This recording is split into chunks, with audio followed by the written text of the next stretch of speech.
Let me tell a tale of a world where heroes walk among us, fighting through the darkness left by monsters and by selfish men. A tale of glory rent asunder, sacrifice and battles lost. Our heroes know not what awaits them, and still they carry on.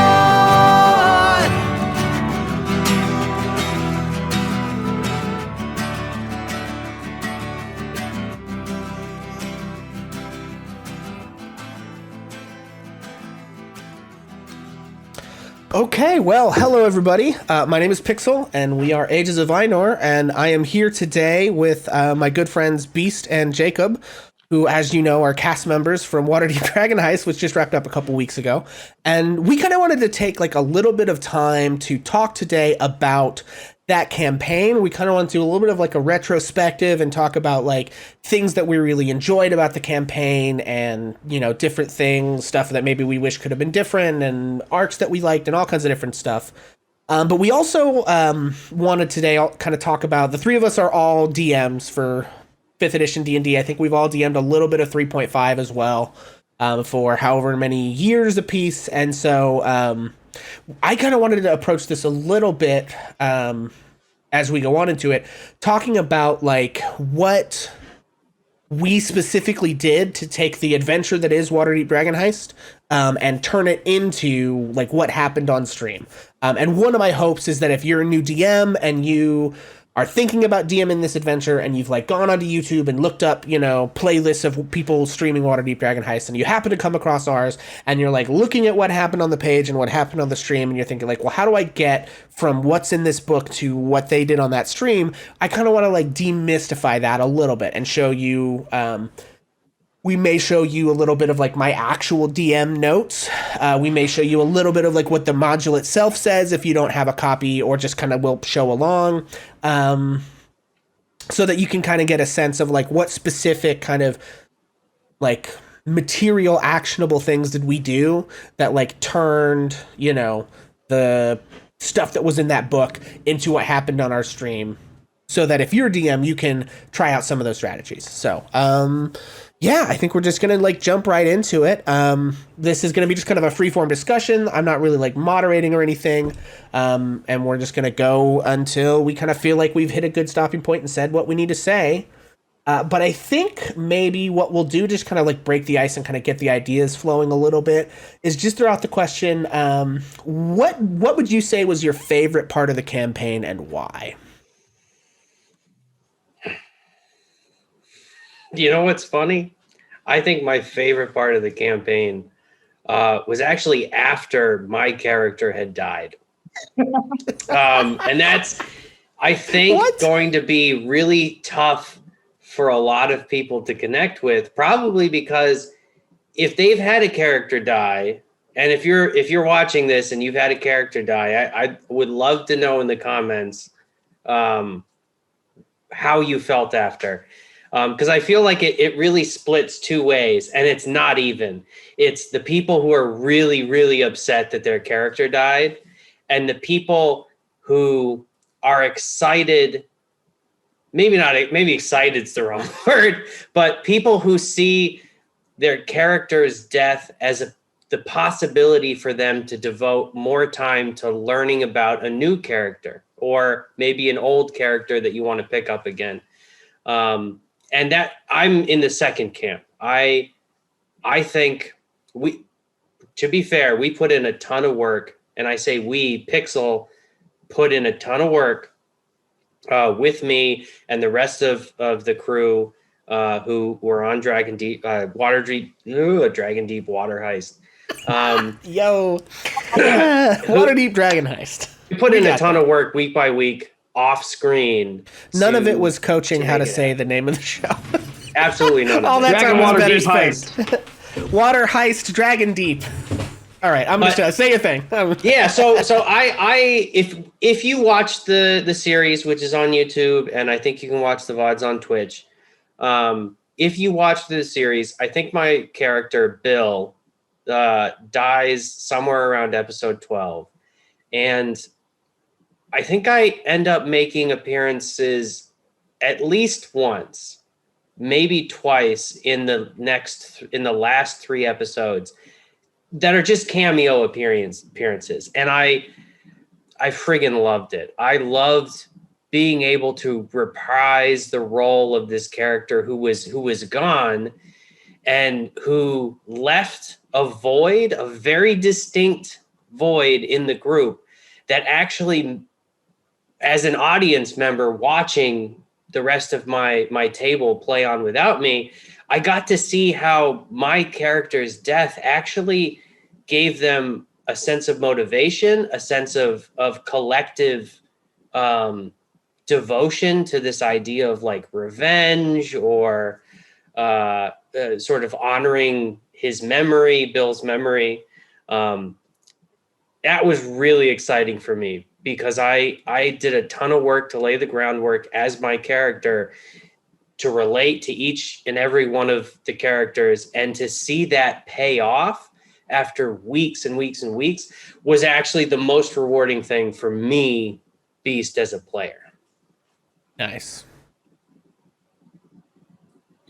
Yeah. I think honestly this might be a little bit weird as well. I think some of my favorite parts were for one, the conflict between party members. I think that does a lot to spur at least a personal narrative.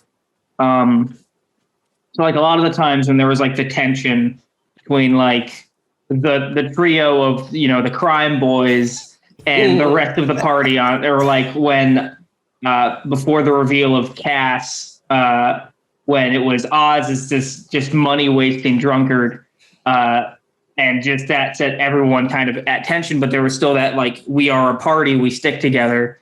I think that was a huge part of it, and that kind of added to this like interesting narrative aspect that I haven't really experienced in D&D before. Like I've seen PvP done badly when it's just like, I'm the rogue, so I steal everybody's money while they're asleep and leave, and it's just, that's not fun, that's not interesting. But I think ours was a good sense of like, there's a narrative tension between the group that could go either way, but is probably going to go in the better way for a story. And then also, and this might be a little bit selfish, I think the heist that we did was one of my favorite parts, and not out of a like, I got a lot of money, but out of a we established a goal pretty early on that like, we have a big job on the horizon that we are going to do. And through a lot of communication with Pixl, and a lot of like intercommunication of as a team, like we had our own group and we talked this whole thing out, and to see that all kind of build up and then pay off in this big, like awesome series of roles, where we all did pretty great. Honestly, if I'm remembering right, our roles were pretty solid. And something like that just paying off so well, I think was probably one of my favorite parts, just like the prep and the payoff. Yeah, and I got to watch a lot of that that end content as an audience member, which is a completely different experience from being at the table, where the amount of work, what's funny is the amount of work that I put in week by week was actually about the same. Because I loved this campaign. I loved all the players at the table. I loved the relationships between the characters. And even though my character was dead, his presence was still so forward in the campaign, at least in terms of the interpersonal RP stuff. That was so rewarding to me that as an audience member, I got to watch everyone in a vacuum without my input. And then I got to draw from that. And I actually, I ended up writing a series of sort of fake journal entries and almost like obituary style papers that, like, if a friend of yours had passed away and you were cleaning out their apartment and you found all of these documents and things, and you were curious and you read through some of them, being like, maybe I'd like to learn more about them. What's the parts of them that I didn't get to know while they were alive? And I got to use the reactions of the PCs at the table while I was watching the play to actually be incredibly devious about what I put in these like papers and things, so that when it was revisited, it had a huge impact. Nice. Yeah, so for me, I think probably one of my favorite things about the whole campaign was during session 0, I gave every PC this piece of advice, and like I kind of brought it up a couple times during character creation. And it's something, this is kind of going into that DM tips thing. It is something that I'm going to be honest, I just blatantly stole from Critical Role Campaign 2. Just completely saw how well that worked, and I was like, thank you, we'll just borrow that. And what it was telling the characters, and I don't know if they had this explicit conversation or if they're just such amazing actors and storytellers, because, they're all incredible, that this is just naturally how they do things, right? But telling them, I told all of our characters, your character should have secrets. And you should not reveal those secrets in the monologue you dump describing your character at the first episode. You probably should give yourself like 3 episodes in before you reveal almost any secrets about yourself, right? And I think that ended up one of the things that I was very involved with from that point forward as a DM was helping everyone manage the reveal of their secrets. Right?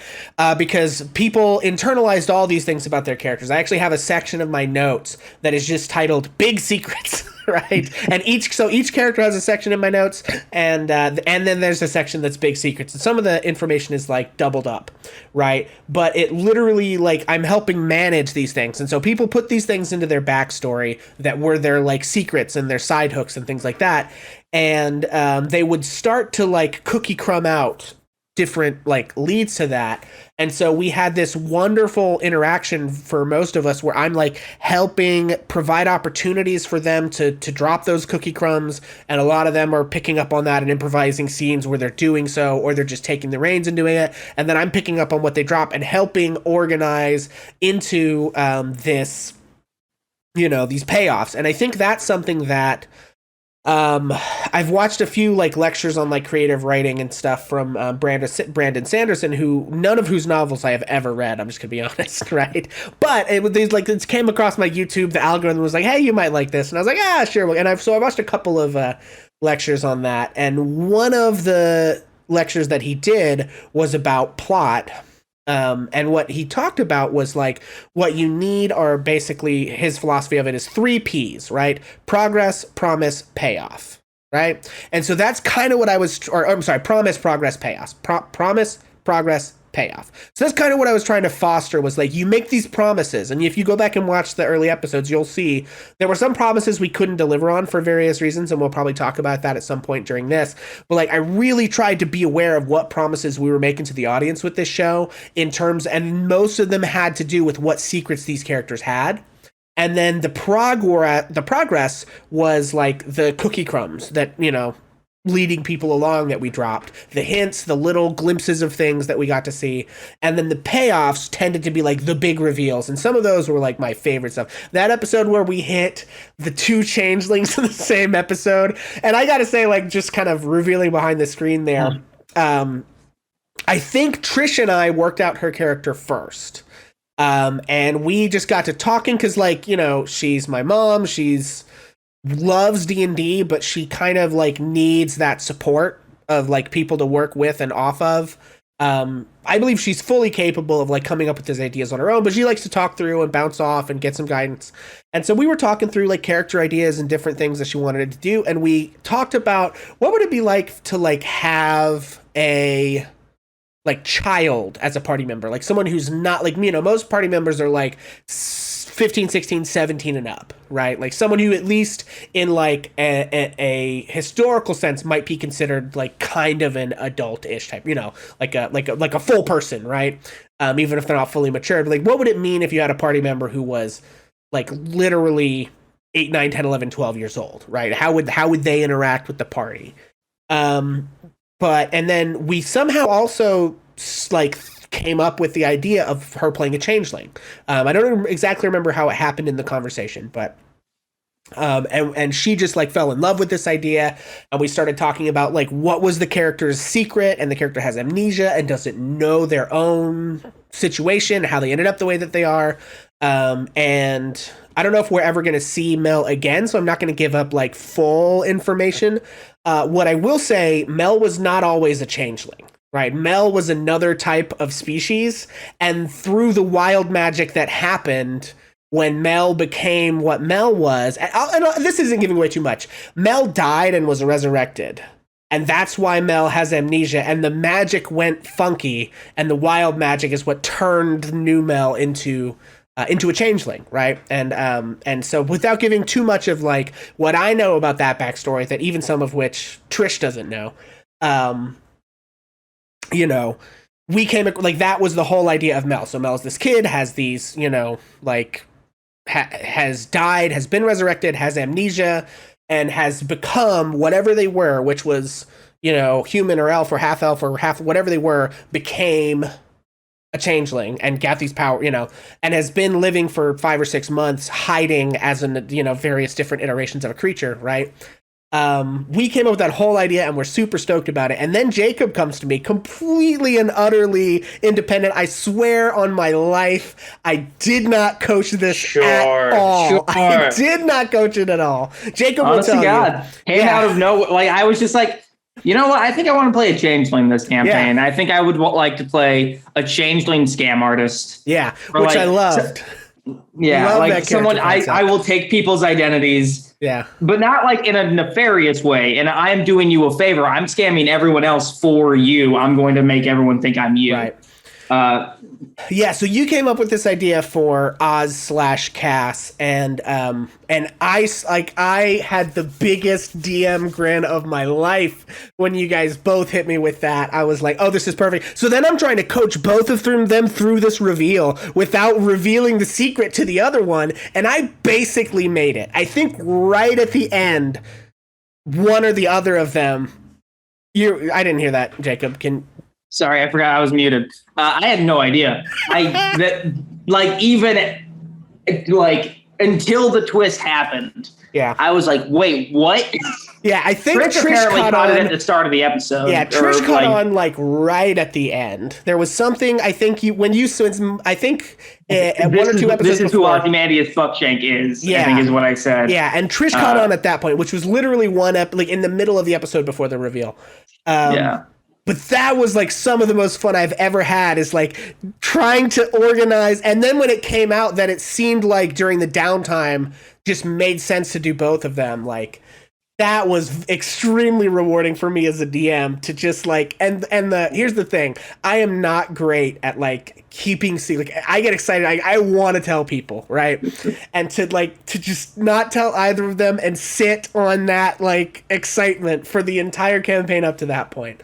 So those were probably my favorite things. And then everybody had stuff where it was big reveals, and, there was stuff with Arlo and his patron. There was Bill being a secret cop. There was Red being a secret cop. There was... Sorry, guys. Red and his amnesia. There was, basically everybody had orchestrated some kind of reveals that I was helping dribble out. And that was really rewarding for me. Probably my favorite part of the campaigns. And I gotta say, like, I picked up on Ozymandias being not who they said they were. Probably by the second or third episode, I was like, as a player, not as Bill, as a player, I was like, you know what? He's got something else going on. This is an assumed identity. He's in hiding from something. But I didn't even get as far with Oz as being like, oh, this is a changeling. And then the Mel reveal just crushed me. Oh, and here's okay. Oh my gosh. Here's another thing that is wild. amazing. Right. So the Mel reveal was lovely because I think Trish did a really good job of portraying Mel as very childlike. A fantastic job. That completely went over everyone's head because it made no sense. Like, this is an adult woman. Why is it anyway? But one of the other things that I thought was incredible about this whole situation, and I think you guys might not know this, Bonnie, the one person in the tavern that Mel like attached herself to at the beginning is a doppelganger in this adventure. Are you kidding me? Not kidding you. Not kidding you. And so when those kind of coincidence, like, you know, if you look back, like, and again, no one knows that, but like looking back at that adventure, those kinds of coincidences for me as a DM, like, you could not orchestrate that if you wanted to. Now, once I had the pieces, it was a very fun and rewarding job to like maneuver them, but I could never have like puppet mastered that into place, you know, with three shapeshifters in the same tavern, you know, becoming involved with one another. Just not, you know.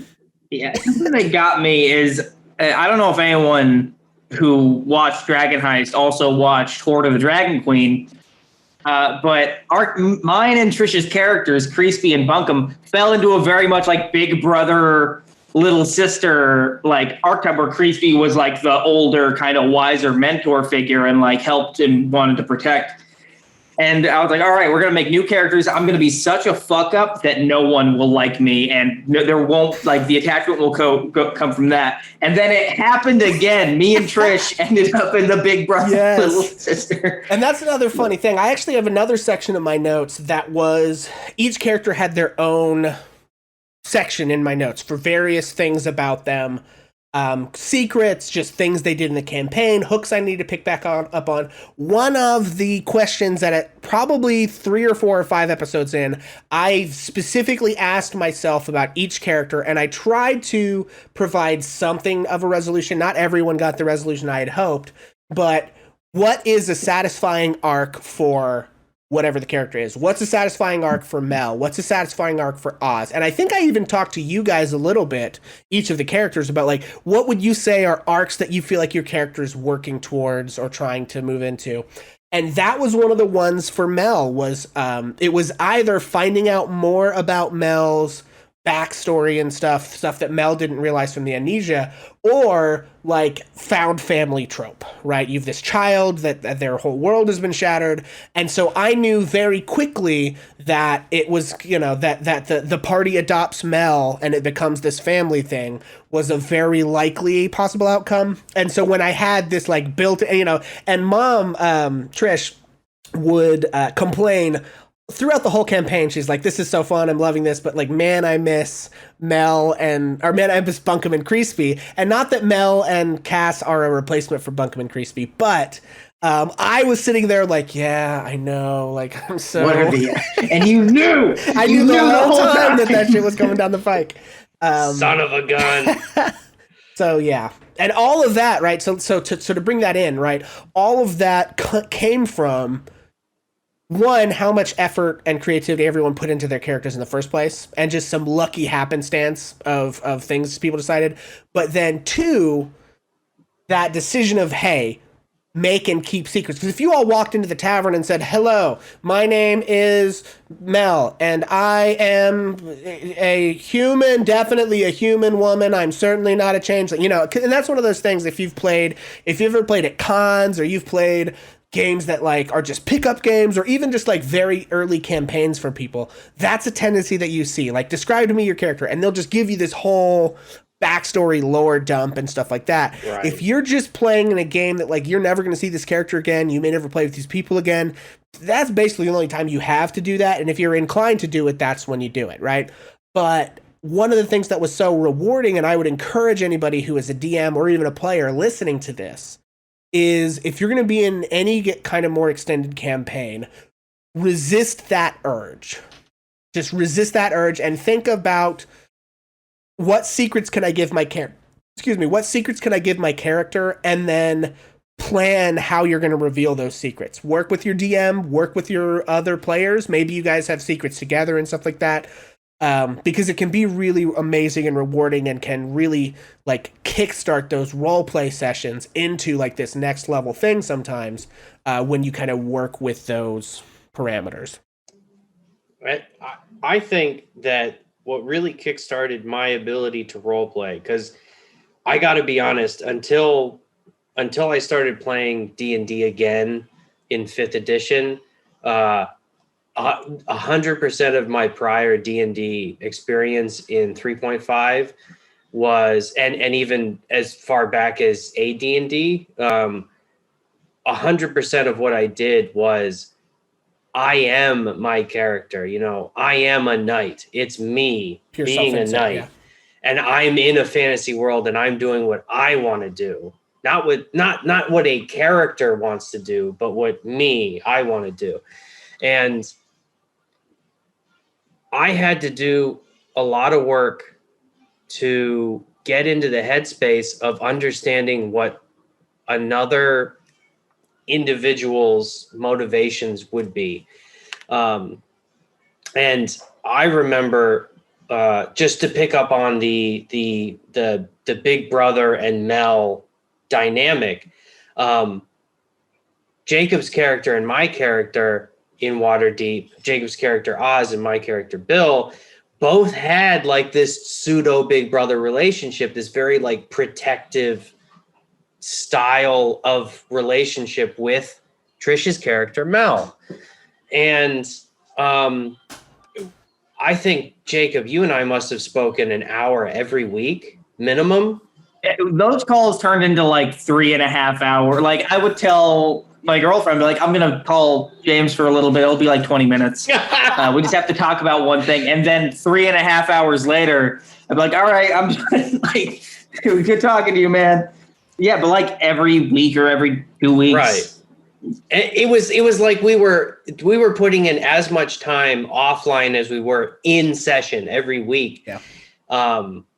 Sometimes just between, one of us or, in reaching out to multiple of the players to develop plot lines that maybe were lingering from a couple weeks back that we wanted to pick up so they didn't die, or recognizing certain things that happened, opportunities that we needed to take advantage of from the last session that had to play out in the next session, or that we said, this is a great chance to pivot in order to develop a different style of relationship between my character and your character.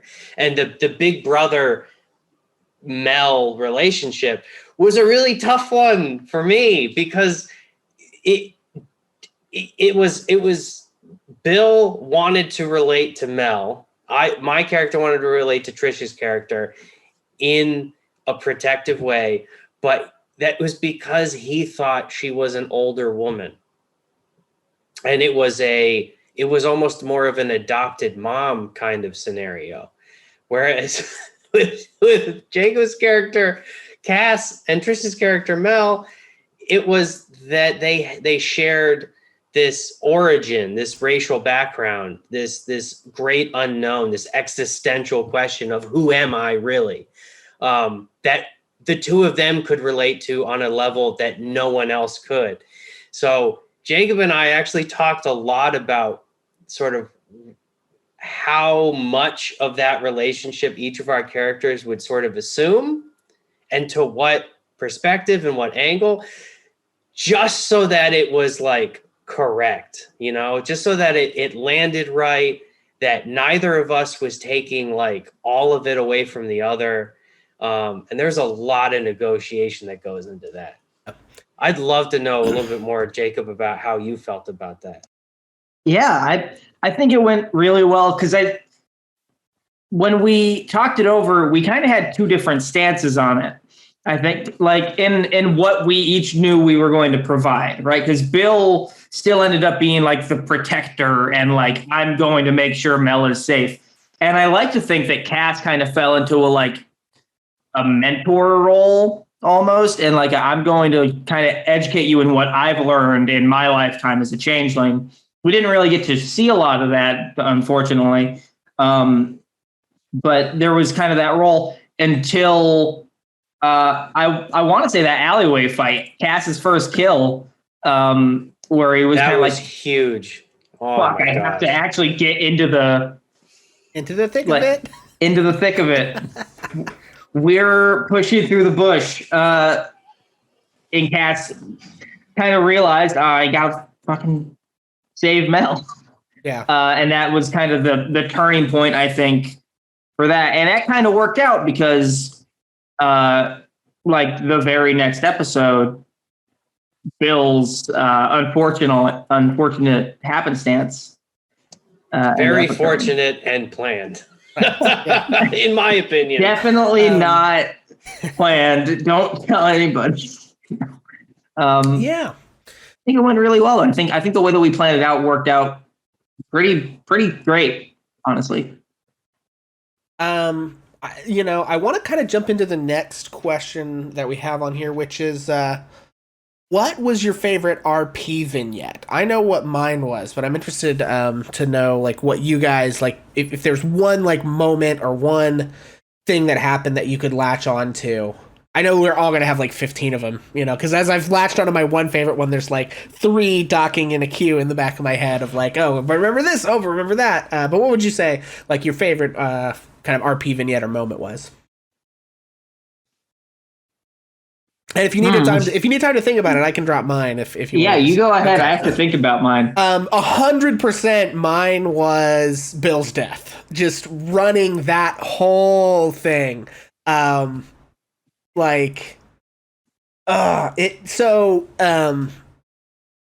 people through while you guys sit and kind of think about what you're thinking next.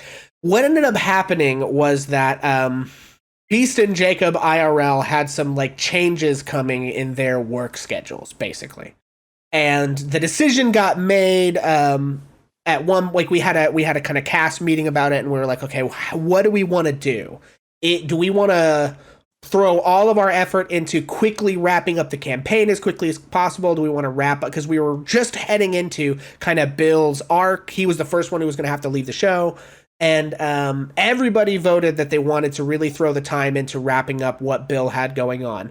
I ended up also making the decision that I wanted to wrap the whole thing up by the time Jacob left, which is why, as you go on in our stream, if you're following along in Waterdeep Dragon Heist, everything up until long about the point that, like, around an episode or so of before when Bill dies, like, everything up to about that point is pretty close. Like, there's things we're adding in, there's deviations that we're taking, but we're really following along the adventure pretty well up to that point.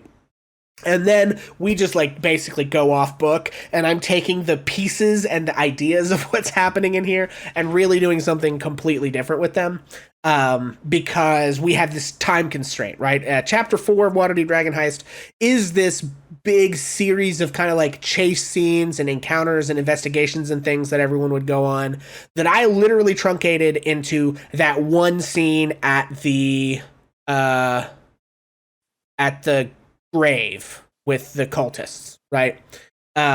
Because I just needed to get through, like, we literally cut basically that whole chapter out and started prepping the end encounter. And then that whole last bit of the vault of dragons and everything, like, I fully changed. Like, I took the pieces of what was involved in that a little bit, but I changed. Like, if you look at those last encounters, it does not involve anything remotely like that last encounter that I put in there. And it was just because of that time constraint. Although I'm actually really happy with how that last bit turned out, so I'm not sad about it. But so the decision was made about what was going to happen to Bill, to Beast, and that he was leaving. And so he and I got together and we talked about how do we wrap this up? And one of the things about, and I guess you're okay with me sharing some of Bill's backstory here? Oh, and I can fill in any gaps. Yeah. I'm so, happy to. From my perspective, right, Bill basically was kind of like a secret agent of Force Grey, kind of like a black operative off book who had been tasked with infiltrating the Zentarum. Now, he was chosen because he had a strong personal vendetta against the Zentarum because they had killed his aunt, right? And I don't know if that all really came through on stream, but that's what the whole Lily thing is about, if you're wondering what that was and you watched the stream. And so... it was a kind of a big open question mark. Like, Bill wanted to infiltrate the Zentarum and kill a high-ranking member of it, hopefully the one who did whatever to his aunt that he could. But I think he was at that point of like, if I can just take out any of them, that would be great, right? That would be enough for me. And he had hatched this plan to use, because Beast came to me very early on, wanting to basically make magical, like before the campaign started, wanting to make kind of like magical dynamite or a magical kind of like grenade or something. Yeah. I, of course, knew that in chapter 3, there's the whole thing with the necklace of fireballs. So I kind of gave him a little tip off, like just, I don't remember what I said. It might have been like follow the child or something. I remember exactly what you said. Okay. Yeah. You said, look to the child in the alley. Yeah. And that's it. And this was way before we assumed Troll Skull Manor as our place of residence. This is before we knew about Troll Skull Alley. This is before we got into the nimble right sort of world aspect of Waterdeep. Before we ever got really even into it was our oeuvre into the Stone of Galore and the entire main plot tie-in with the Vault of Waterdeep. Yeah.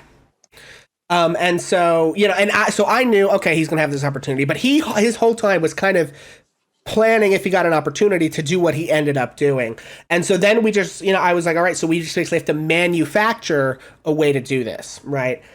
Because he's leaving the show, you know.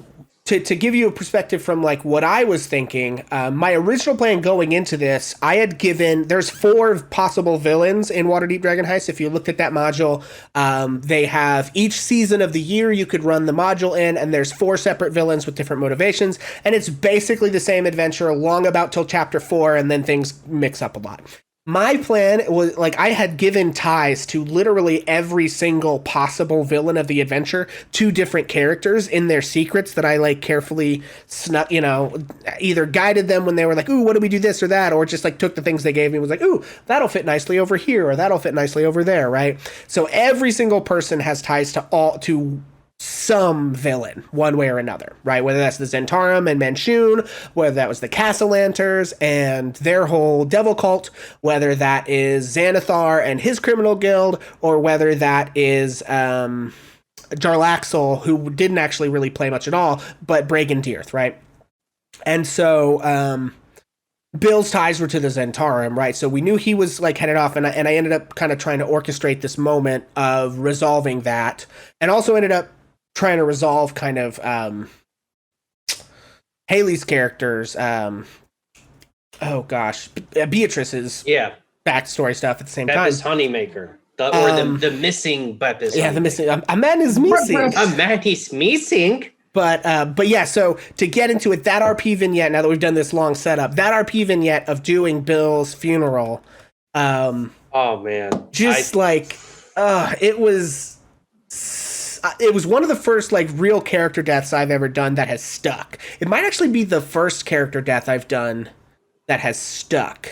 It was my first character death. Yeah. And so 20 years of playing D&D. Yeah, and it so was the very first character I have ever watched die. And I in the home game I had killed my brother's character died in our home game once.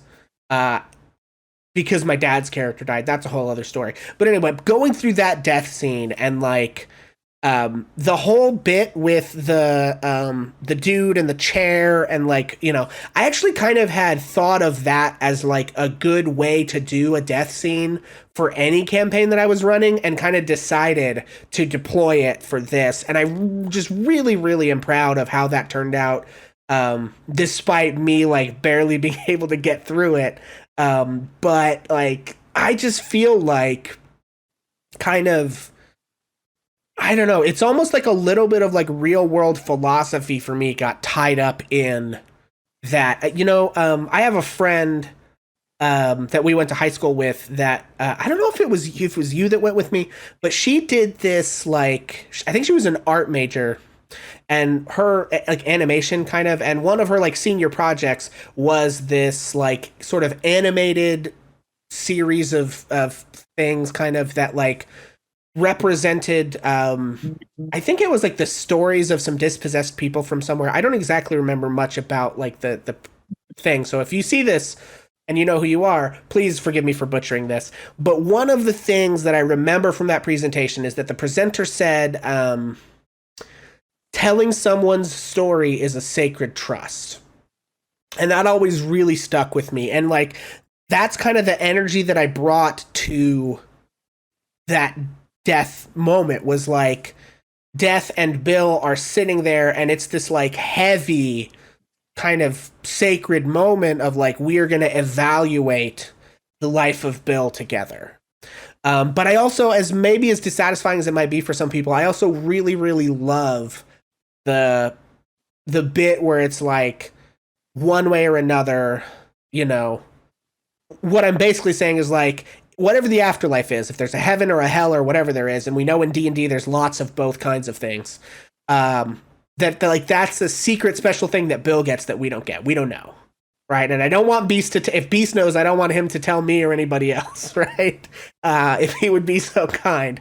But like, I don't know. That was one of my favorite things, despite literally bringing myself and many of my friends to literal tears on camera. It was just like, it was such a powerful moment, and I just felt like we really kind of pulled it off pretty well. And like everything from the moment Bill dies until we wrap that episode, I just was my favorite vignette of anything that we did. Now that I've talked for like 10 minutes straight and been a huge downer for everybody, what about you guys? What were your favorite RP moments? So I've got two. One, and I think this might be just one of my favorite RP moments that I've ever been part of, was the first episode intro. That was so cinematic and beautiful. It was similar to how Dimension 20 runs things, but I think that's just a good way to introduce your characters in general, and that's why we used it. Yeah. And it's definitely something that I'm going to start using every time I start a campaign now. Yep. Because it really does apply that, like, this is who they are in Post-it notes, right? Like, this is the base aspects of this character and what kind of scenario they're in. Yeah, and I want to come back, like, finish your second moment. I definitely want to come back, because this is another thing I have in my notes I 100% want to talk about. But yeah, go ahead and rock through your next thing as well. My second was the session after Bill died. When it was we finally get a chance to all sit down at the bar and have that, like, what the fuck? This is your fault. No, this is no one's, like, he did this, and just the intensity of like something major just happened, which major things happen all the time in D&D. And I feel like in a lot of sessions, they don't get the proper like homage that emotional weight, kind of, or like it's like, all right, he's dead. We'll dedicate like 5 seconds of like, you'll be missed, and then we move on. Yeah. Cool. Who's your new character? Like just push it on. Like the Boromir death, right? Like Boromir dies, and then they're like, oh, Boromir is dead, and then nobody gives a shit. Yeah. Right? Like Aragorn gets like a quick like monologue, and then that's it. Who fucking cares? I mean, until to the be third fair, movie. Boromir's dad handles it pretty poorly. Yeah, no, Boromir comes back, normal, but it comes back on the yeah. It's delayed. It's like a delayed blast fireball. Yeah. But I think everyone's reaction to that was amazing. One of the things, I don't want to interrupt, but one of the things I really felt as we were going through it was almost like each character was in a different stage of grief, right? I think Cass was in anger. I think Mel was either in like denial or bargaining, and so, like, I felt these different, like, stages of grief from all the characters and how they react to it, which I thought was great and really lent this, like, sort of realistic reaction to things. For sure. Absolutely. And I gotta say, that was that when y'all were reading through the journal and the account book and everything? I think that was before. It was right before we found the journals. It was the night before, when it was like everyone was fighting and like what the fuck? Like, how could we let this happen? Like, this was a quick in and out job. How did something go this How did it wrong? go this south? And one of the things I loved about that was you had the party being like at each other's throats, and then you had the little Beppis Honeymaker side, like just and I think it was honestly like one of the things that continued to add that weight to what happened to Bill was just like the Honeymakers were intensely aware, and how could they not be, right, of the sacrifice that got made to reunite their little family, right? And so, you know, that I think added this like extra texture and flavor. It wasn't like Bill just died like meaninglessly, right? It was that like involved in whatever it, you know, in basically like bringing that family back together. And so those interactions I think were really good too. Absolutely. And then going back to that thing of like the intro, that was my second moment as well, especially the "get me my money" bit. I loved that. That was so. It fun. was so good. Good. Man, I love that. But that was a second thing. So when I look at my notes for this, there were like three major things that we took inspiration from. One of which was the Critical Role. Everyone should have secrets. I think that worked out really well. The other one of the other ones was the way we did the intro, right? Which was very much inspired by Dimension 20, Fantasy High Season 1 being like the really excellent example of that I kind of fall back on. And so that one, like just to walk you through how we did that, right? If you go watch that episode, the way I thought of it was like it's like this is a movie and these are the establishing shots of all of these characters, right? So if you go back and you look at that, you'll notice like we didn't really roll a lot of skill checks during that, right? I think Arlo maybe rolled a skill check. I don't remember. But for the most part, it was like I went to each character and we talked out like, what does this vignette look like? And like between the two of us, we just decided what happened, right? And I think that's something that like, yes, it's a tabletop role-playing game. And yes, like the dice are a collaborator with us in this storytelling space, kind of. But one of the things that I thought was really powerful was just like thinking of it that way. These are the establishing shots of the character. And so within reason, as we negotiate these, I want to give the characters the establishing shot that they want. Now, if one of them came to me and said, my establishing shot, I'm like stabbing an ancient red dragon in the head and like cutting off its nuts and like, you know, skipping into town, we would not have done that, right? But it's like, you know, when you have a character I'm idea. still mad you didn't let me do that. But. Yeah, you know, you can take that one to your grave, I guess. No, but, you know, was to literally give the characters like the intro they wanted and not let the dice ruin it. Like, this is the establishing shot for this character, so whatever's important about them, right? So to Oz, it was the like waking up drunk in an alley and having one of his creditors come by and hassle him, and that, you know, for Beast or for Bill it was the fight. For Arlo it was the being just generally kind of like a, you know, low life gambling kind of guy, right? For Mel, really the critical thing was this part of it with the kids, right? And so on and so forth. And so, like, we just took the dice out of the equation. We said, like, all right, whatever. It's like we're just writing this, like whatever, you know. And obviously that wouldn't have lasted for the whole campaign. We're playing Dungeons and Dragons, right? But I thought it worked really well to just like give you that, like, yeah, we're just purely narratively flavoring this introduction, and it established these really excellent things about these characters that we then develop over the rest of the season, which is, do they continue to have these characteristics? Do they grow? Do they change? Like, you know, and so that's a recommendation I would make. Jacobs said here that's how he intends to do his campaign starts. And I say for any longer campaign you're going to do, it is an excellent strategy. Now, are there other strategies? Absolutely. You could 100% do just the cold open.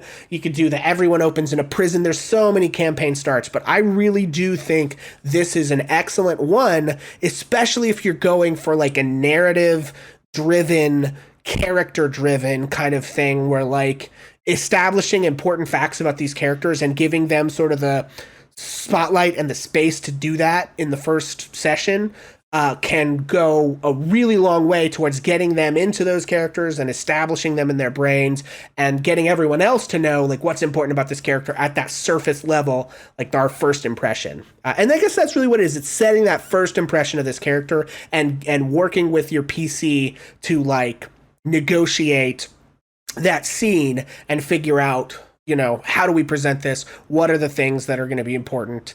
And then just doing it and not letting the dice get in the way. And if you have, you might, sorry, I know I'm kind of going on here. You might have noticed if you watch that, there's like the more comfortable players sort of like they take the narrative lens from me. Like I happily hand it off and they narrate a good chunk of their own stuff. Right. And I think that's good too. If you've got those players that are DMs or are comfortable or just have really RP'd a lot, like letting them have that ownership of that setup scene can go a long way towards really making sure that it like nails the vibe that they want. So And I'd love to add to that two things, two really important thoughts. One, the vignette, the opening vignette framework for introducing your characters is really good at show, not tell. Because if you do the classic tavern, look, there's, you know, there are adventurers at separate tables or whatever, you know, oh, Beast, tell us about your character. And I'm like, oh, you know, Spud Grunkles is 18 feet tall, has curly hair, it's dark. He's also, you know, married to the Queen of Hell. And like, that's a lot of information. It's not necessarily pertinent. It's not contextual. So it takes the other players and it takes any potential audience completely out of the scene. Whereas this vignette, active, like camera following style of framework, just it shows you what's important about the character. Yeah. It shows you where the characters are important, why, how, who. It includes all of these expository elements. Yeah. Which for a player who doesn't have as strong a background in roleplay or it doesn't enjoy it as much, it gives them a chance to think about their character in a place as a living sentient thing, like moving around in a fake world. 100%. And the second thought is that DMs make the best players. 100% of the time I've sat down at tables, the people who have DM'd previously are the best PCs. And this is my way of, I guess, trying to convince you, if you are a player and you have not DM'd yet, you should DM. You should DM a game. You should fail upwards. Failing as a DM will make you succeed as a PC, and succeeding as a DM will make you succeed even more as a PC. So please DM a game. Give your friends who only DM a chance to play.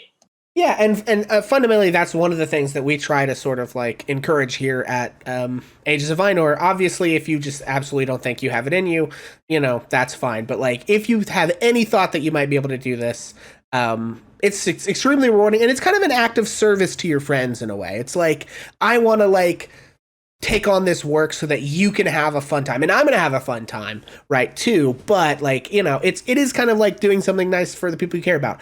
But going back to the bit about the showing, don't telling, that whole concept, the way, like, thinking about you as the DM sort of have control over like the camera for the most part, right? You decide what we see and when we see it. The PCs like can force the camera to follow them because if it goes somewhere, it will follow them, right?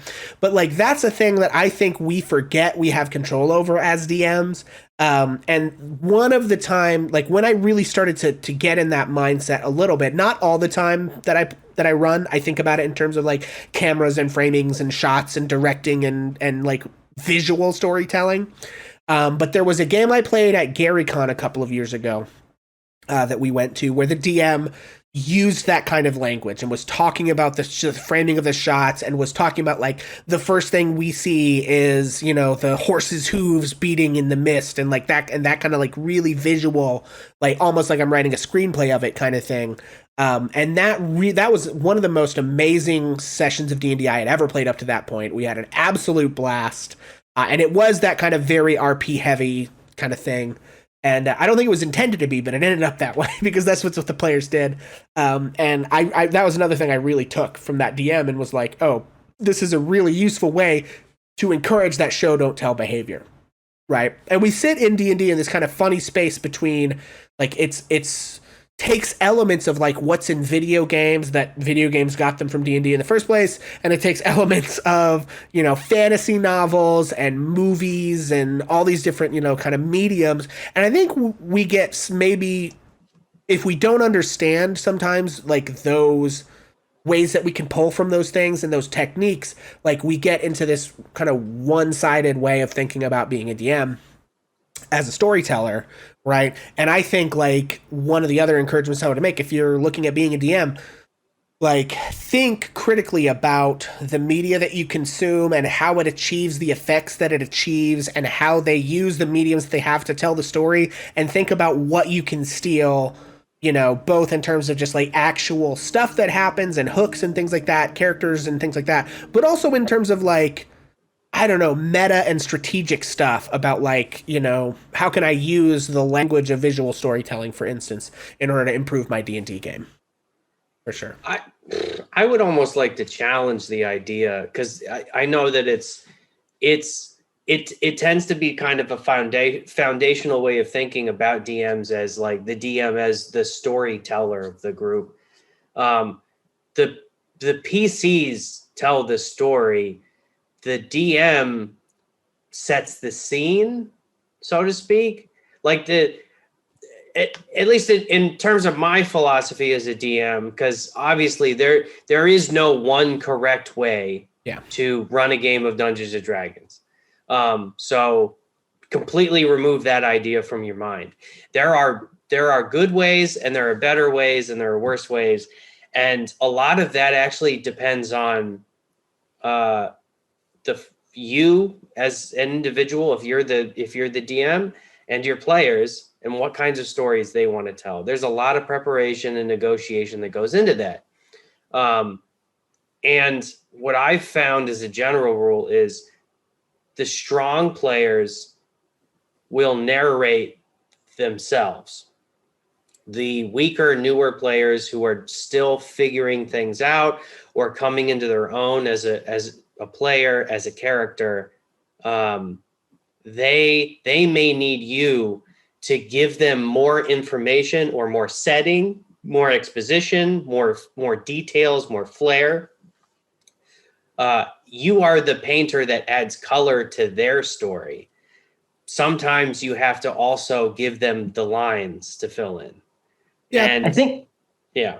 Yeah, I think a good thing with that is there's a little bit of guidance there, especially with newer players, and is I think when you start it off, it should be that like the DM, like, oh, I'm a monk, I punch this guy, I'll use flurry of blows, I guess, and I'll punch him again, and then the DM kind of illustrates that your hands are moving just in a blur, you're striking pressure points, you take the guy down with a single knockout punch, and but then I think further on, there's also still that important part of, I don't want to say challenging the player, but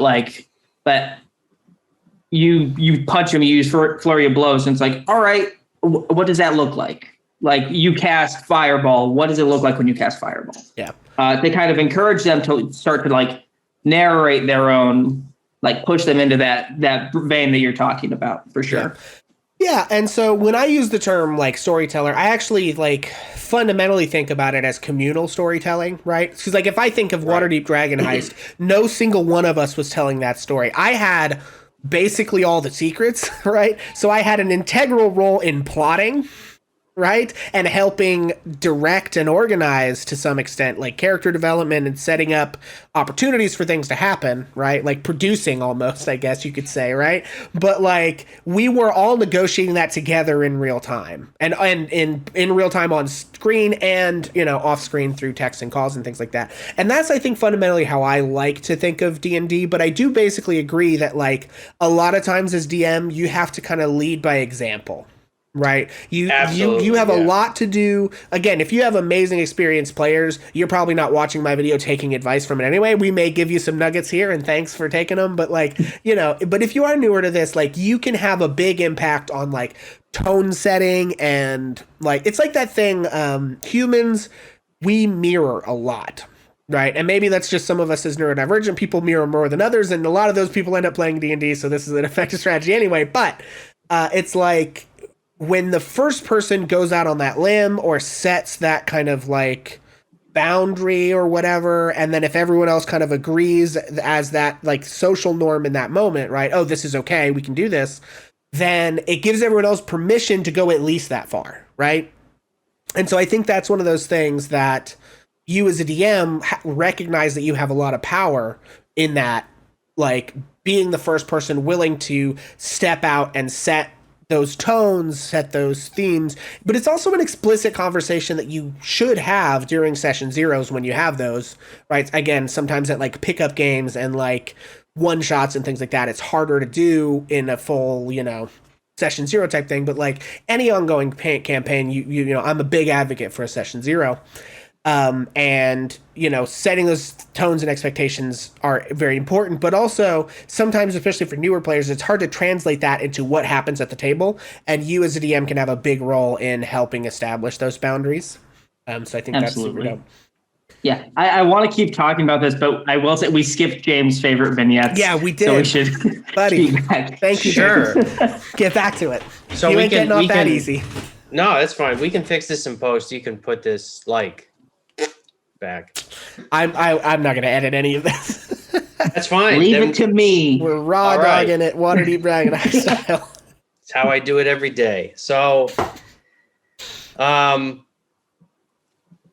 two really important moments stand out for me as a player, and what's weird is that I have favorite vignettes also as an audience member. So, that's where I think my role in Waterdeep is so incredibly nuanced and complex. It's really interwoven into the campaign because of how much influence I had after I left, I think, which I tried to wield responsibly, and I hope I did. My favorite vignette as a player, as being my character, Bill, was, even now I'm thinking of other ones and I'm conflicted.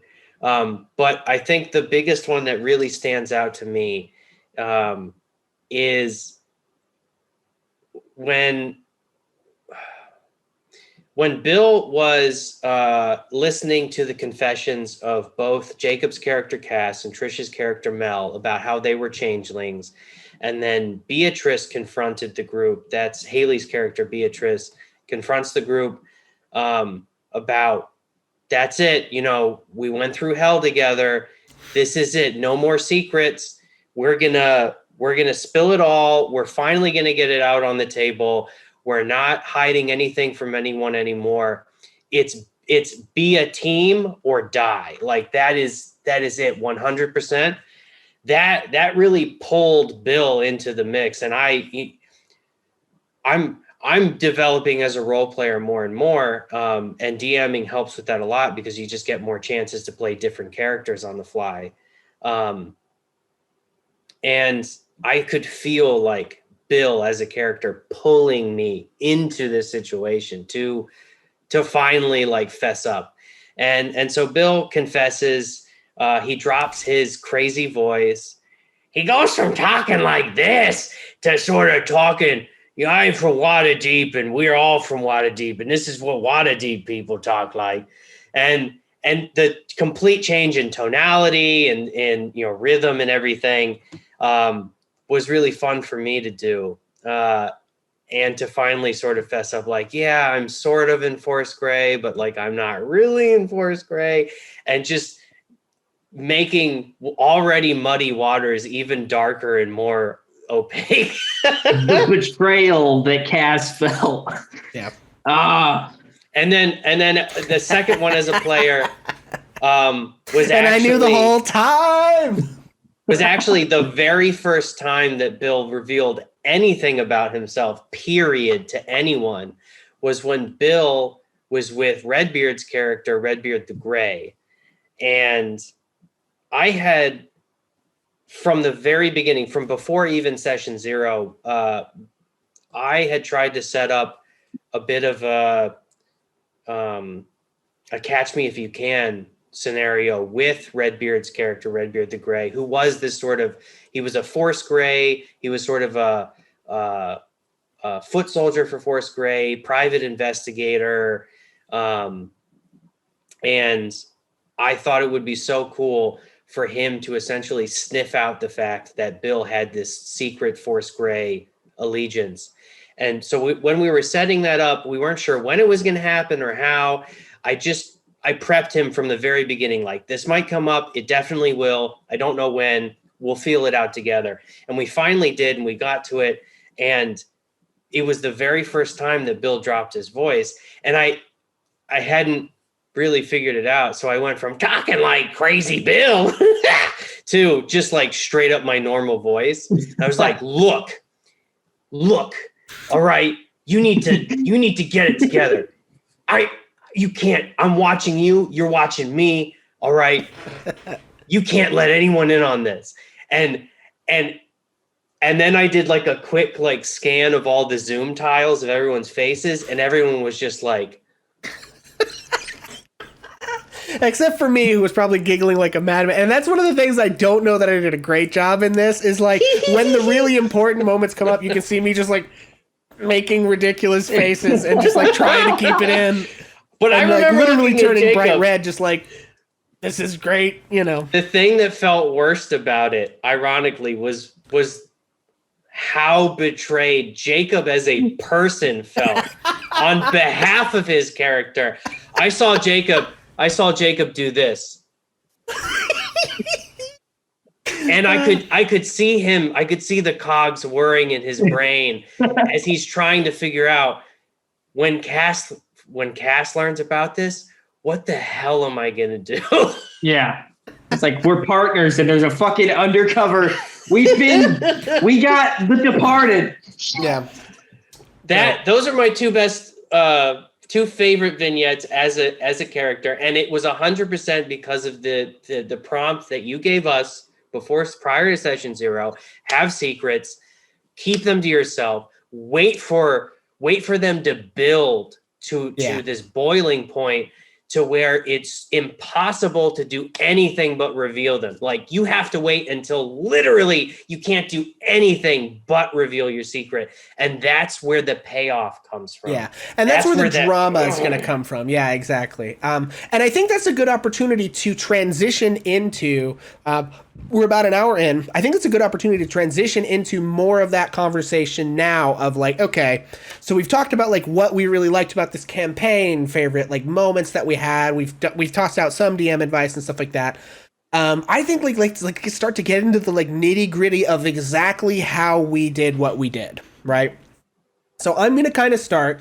The number one thing that I can think of is that I took 3.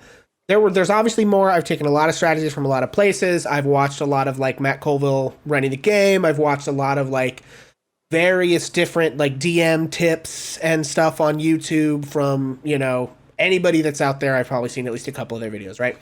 But the 3 things that I think really supercharged us were the 2 we've already talked about. Have secrets. I think that's the most important one. If I can give you anything that'll supercharge role playing, it's discuss with your characters individually what their secrets are and help guide them towards revealing them as a DM. And if you're a player and you want to bring this kind of thing to your game, talk to your DM. And if it's like appropriate for the style, be like, hey, my character's gonna have this secret. I think it's gonna be really cool if we can reveal it, you know. And then once your other players like see you do that for the first time, like they'll be hooked. They'll want to do it like every time.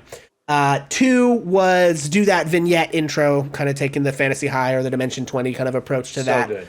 And then one more thing that we kind of took from Critical Role Campaign 2, we did an off-stream one-shot. You might have caught a couple whiffs of it. Everything involving Lily and Sanger, like the Bard and the Mermaid and the cult and the stuff. There was this short one-shot that we did. I think we took it from... Oh gosh, it's this really big Arcan or something. That the Unearthed Arcana one. No, it's not. Arcadia is the one by Leon Barlaro, which is the Sam adventure. The Tower, this one. Sam. Hang on one second, because I'm going to kick myself if I don't remember this. It's this series of adventures written by a bunch of really incredible folks in the community.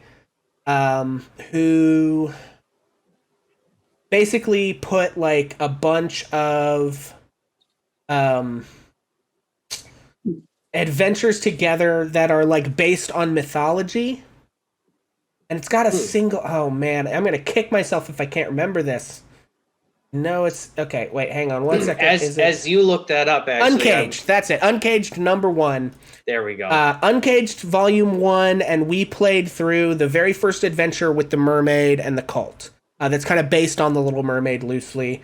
Who is the author? It's called Made in Waterdeep, and the author of that adventure, because I want to credit them, was Bianca Bickford. So we played through that adventure off stream together for a couple of reasons. One, we wanted to kind of like get the group vibe and make sure that this cast was going to work out because we had some folks that had never played together before. And then from Critical Role Campaign 2, I remember thinking it was really cool when they first started the campaign that the little bit of stuff that they did, I think it was Laura, Travis, and Marisha, along with Matt, did this really quick, like, one shot before their campaign to get, I think Laura and Travis mostly, like, wanted to get into their characters. And so when they approached the first session of the campaign, they had, like, real, actual, at the table stuff that had happened that they could refer to. And I remember thinking that worked pretty well. And so that was something that we took for this stream that wouldn't necessarily be appropriate for every stream or every game. You know, if you're not streaming, it's not relevant, right? But one of the things that helped us make these people feel like they really had worked together in the past and could refer to things because these people, the humans, actually played through it. So, sorry. And then if you want to get into what you were saying, Beast. Yeah, so one of the things that I maybe didn't do as good a job as to help people understand, it was a reference from the session 0. The very first episode, the joke. Bill tells a joke about how he almost died in session 0. And in session 0, he was stabbed by a skeleton. I think it was a crit. And it took all but maybe 2 of his hit points. Yeah. At which, as a barbarian at 2nd level, he had probably the most, definitely. Because the thing was, you guys were first level for that one shot, and you started the campaign at 2nd level, because I knew the campaign is kind of deadly. That first fight with the Kenku in the warehouse, I have had that TPK a party that Jacob was actually in. So that's why we the barbarian. Yeah, and that's why we started that campaign at level 2, was because I knew that encounter, if it went badly, which it did also this time, was a bear of an encounter. So I think Bill had like 14 hit points at level 1, which is substantial for a level 1 character. Yeah. And he got stabbed by a skeleton, and it dropped him down to like literally 1 or 2 hit I think points. it was a crit, and I think you weren't raging yet. I think it had gotten in before you got your rage off. Yeah. And he took the full amount of damage, and he almost died. And I think I tied that into his vignette in episode 1, where he had like a purple scar running up the side of his abdomen. Yeah, because it was just a couple weeks after that. Yeah. He tells this joke around the tavern table after he botched throwing his illegal fighting ring fight. He goes, and I'll tell the joke. I'm sorry. I have to. I went to the doctor the other day, and he said, "Oh boy, you're pretty messed up." And I was like, "Yeah, doc, I almost died. I got stabbed by a reanimated skeleton right here in my side." And the doc goes, "Well, aren't you glad you missed all those ribs?" And I said, "Doc, that's how this happened in the first place." Right. Because my character, Bill, had missed an attack. Yeah. And hence the whole reason. It was a terrible joke. Yeah. It's good now. but I just wanted to point that out, that it was source material that I had taken from an episode that nobody had seen. Right. It's still my favorite part of the trailer. It's mine too, because I'm selfish. And I pulled it in. I pulled it into the living world that we had already established. And I think that gave the audience, I hope, a cue that we had a rapport prior to that. Yeah. So those were like the 3 things that I came with as like strategic decisions that got made. One was more if you're looking to start a stream, Especially, I feel like if you have people that haven't really played together before, again, not all the time are you going to have the leeway to do this, but I would highly recommend doing at least one thing off camera. If it's not with the same characters, just to check your chemistry, that's fine. I think do it if you can, if it works for like the story that you're telling, do it with the same characters and give them that little bit of like tenuous stuff that the audience never is going to see, but that they can refer to, because I think that works well. Do the secrets. If that supercharges roleplay, super excellent, and do that kind of like vignette intro. Those are all things I'd recommend as good strategies. And then in terms of like how we kind of pulled this thing off, like I want to talk through the process a little bit, right? So when we decided we wanted to do a stream, it's something I've wanted to do for a long time through like all of this pandemic, basically, and even before that.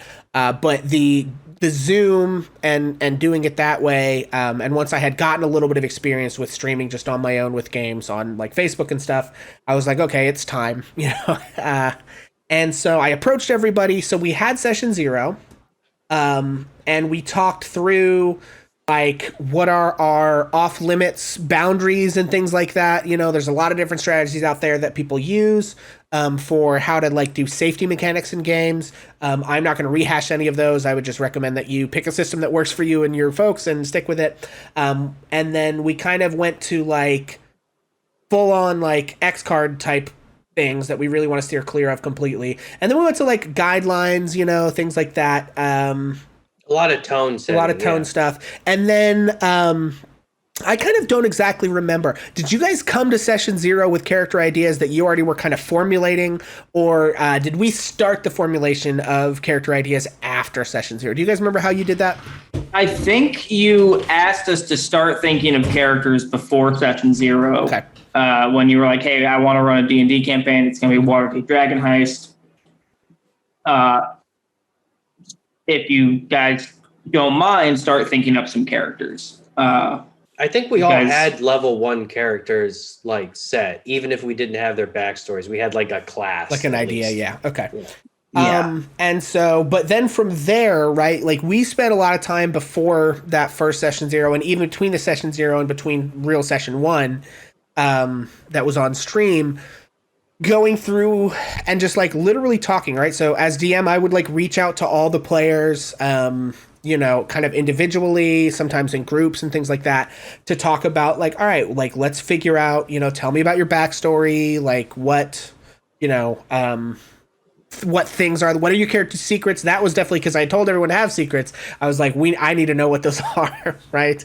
And things like that. And so, why don't you guys talk a little bit? Because you actually both had very different processes. Because I know Beast and I, we worked together pretty closely. Jacob, you pretty much just came to me with like a full character idea, and we maybe hashed out a couple of little details together of how to like work it in. Well, no, I mean, I think it's like, it's just two different ways to do it. So yeah, why don't you guys talk a little bit about like what those processes were like when you were making your character? Yeah. Well, first off, I wanted Ozymandias Buckshank to be a rogue. Absolutely. He was supposed to be a swashbuckler rogue, and that was going to be that, like, he's a great fencer and he's smooth with his words. So the, like, stealing Oz the Bard is this, like, musician hero, like, go out and be famous thing. That didn't happen until later in the story. All I had was, I'm going to be a changeling doing a job for somebody else, pretending to be them. And that's something I think is very, like, a lot of people worry that if you don't generate your entire character's story before the game starts, then you're wrong. No, your story, if you don't like it at one point, or you think that there's more things that could be added to it, add them to it. Crispy Rockspine didn't have a kid until like session 2. And I was like, no, that would be good if he had lost a child at some point, and that like causes his insane depression that he's in.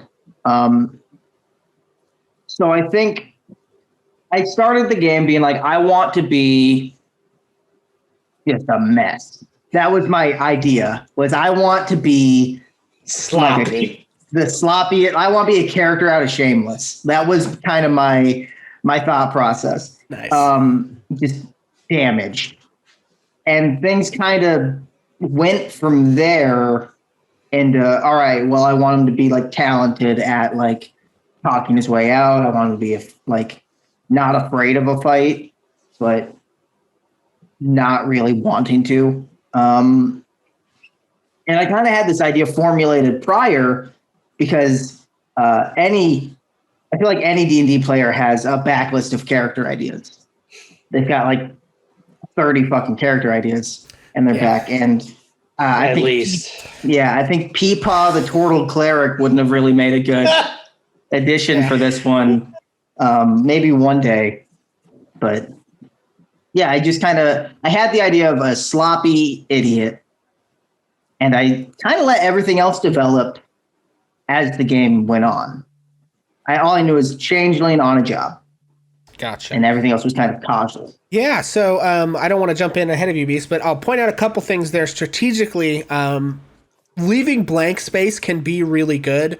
You know, one of the things that comes up a lot when I sort of talk to people about character development for, you know, tabletop and things like that.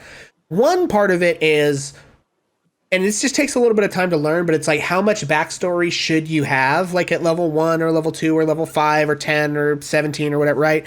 Like, you should not have a 15-page backstory for a character unless you're just very verbose with like dialogue and you have a bunch of scenes scripted out until you're like level 17. If it's just like pure like historical information about your biographical information about a character and it's like pages and pages long, that's probably like a 5th, 10th, 15th level character, right?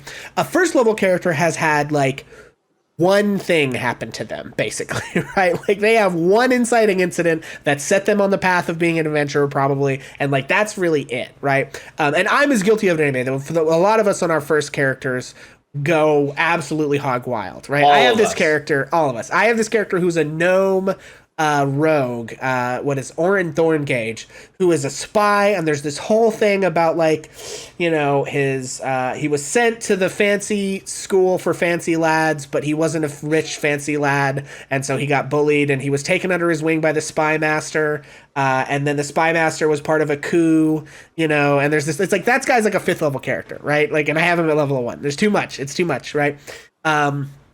So that's a critical thing, but like just leaving blank space allows you the opportunity to like pick up on other things that happen during the adventure and weave them into your backstory, right? So don't get so like into needing to know every single thing about your character. If you come to the table and your character is a broad outline of like a couple of things and maybe 1 or 2 motivations and 1 or 2 personality quirks or something like that, that's more than enough, right? And so on the other hand, like if you have a really well developed sense of who your character is, you know, that also can be fine, right? But I just don't feel obligated, like driven to have this like insanely detailed story, because a lot of the best stuff is going to come from the things that you pick up on and incorporate that happen at the table. And if you filled in every blank space in their backstory, there's less room for that.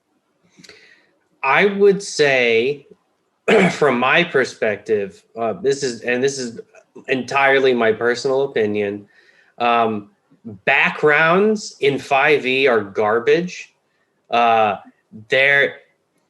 But again, this is my perspective as a person who wants either more control over their character's, you know, entire characterization, and 2, I also firmly believe that blank space fills itself.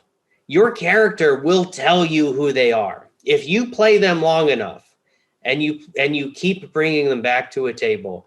Your character will literally tell them who you are, because as you play that character, everything about them inflects a little bit of their reaction in the world. Because even whether it doesn't matter what style player you are. If you're a min-maxer and you're making characters that are, you know, either these glass cannons or that have like one super charged synergy that makes them really good at a specific thing, and they do that thing over and over and over again, you're going to figure out a reason for that. And that's totally fine. Some tables, maybe not, some tables it'll be more appropriate or less appropriate. And that's for you as a player or as a DM to figure out. But your character will figure themselves out, period. When I went into Bill's story, I knew basically two things. I knew that he had a gripe against the mob, and I knew that he was mentally unstable. And that's pretty much it. I didn't have a voice yet. I didn't have characterization. I didn't have accent or rhythm of speech. I didn't have any of that stuff. And I just want to make it 100% clear. If you want to play Dungeons and Dragons, or if you want to be a DM, you do not need to role play. You don't need to be a voice actor. You don't need to have, a back pocket of 12 personalities that you can pull out. You can literally tell people this person does this, because it will work. It will work. Everyone else has their own imagination, and they'll fill in the blanks, and your characters will tell you who they are. Given enough time and enough craziness around them, they will figure it out themselves. So do not worry about it. Absolutely. Fair enough. I thinking further about it, with Cass/Oz, I'm realizing my thing. I purposefully didn't make Cass anybody. Cass's entire thing is just he has been on his own since he was a kid. That was all I had for Cass. Oz, I had built kind of a bare bones, he is a traveling bard, he is a drunk, he is a idiot, and then everything else was kind of just compounded onto that as these experiences. The only thing I really had is I liked the idea of a story that I never got to tell, which was Cass at one point was taking the spot of a prince because the prince wanted to go on an adventure, and then the king died, and Cass ended up being for a very short period of time king of a small nation. That's amazing. I never got to tell the story. That's where he got his fancy rapier, because I kept being he's got this beautiful sword. Amazing. It was because it was the king's sword, and things went. The guy came back and was like, "I'm ready to take my father's throne." It's all right, later. I'm keeping the sword. Go bye.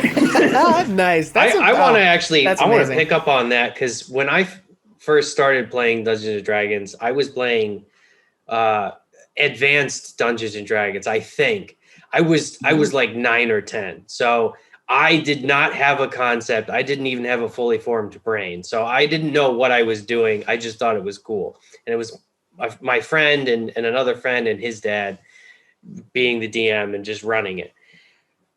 We didn't have a lot of rules because we were children. But one of the rules that the dad that ran the game for us had was that all of your equipment has to have a backstory also.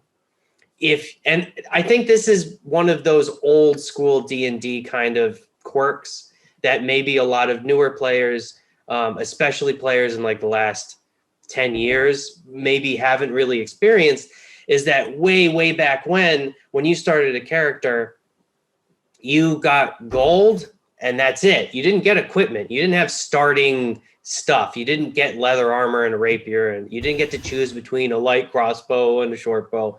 You had gold, which was random. You rolled 4d6 times 10 or whatever. And it was different for every class. And you just had to show up somewhere and figure it out. And so all of your equipment had a backstory depending on the DM. And one of the things that I remember most is I rolled up a fighter, a human fighter, classic vanilla ice cream of D&D when I was 10. And I rolled enough gold that the DM looked at me and said, "How would you like a +1 sword that is an heirloom of your family?" And I was like, "That's the coolest thing I've ever heard in my entire life because I'm 10. And I said, "Yes." And he's like, "Cool. You have 0 gold now, but you have a +1 sword."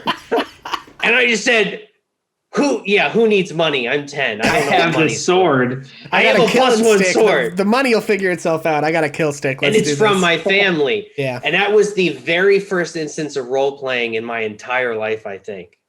It's like a displaced noble kind of like, yeah, that's a vibe. I like that. And so for you to tell me how Cass's weapon has a backstory, that is that sort of higher level, next level D&D thinking that I think people should really be aware of.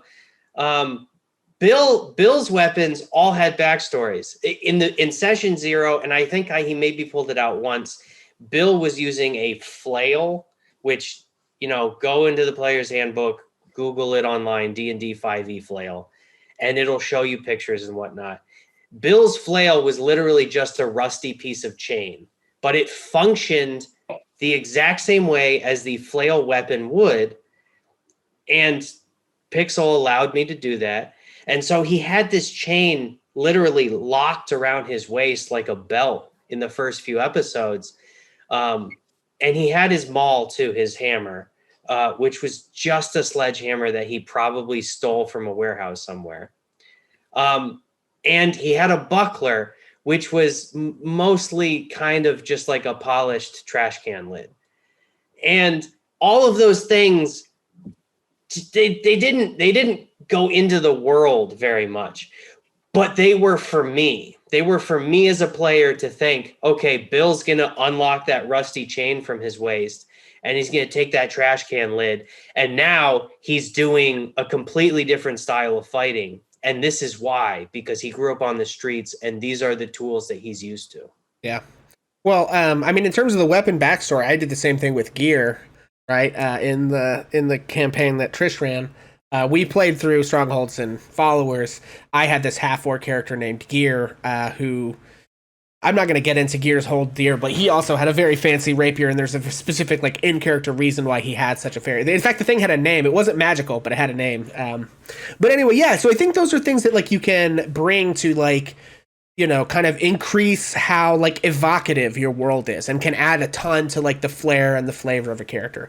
And so I spent a lot of time before kind of like talking to each of the characters, getting like what their secrets were, helping them develop different ideas about their characters, and negotiating. Okay, like this is a lot of them were coming with like, this is my idea, and I did a lot of work of like, okay, how can I help make that work mechanically, right? So whether that was things like, oh, can I use a change? Like, sure, we'll just call it a flail because that is easy, right?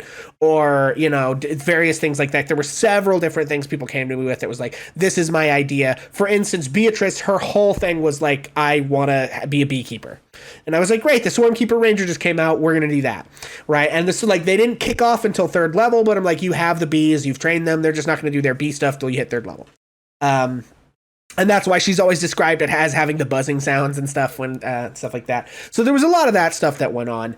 And then as we went through the episodes, I actually I kind of want to go ahead and pop over, if it's okay, to my map screen here.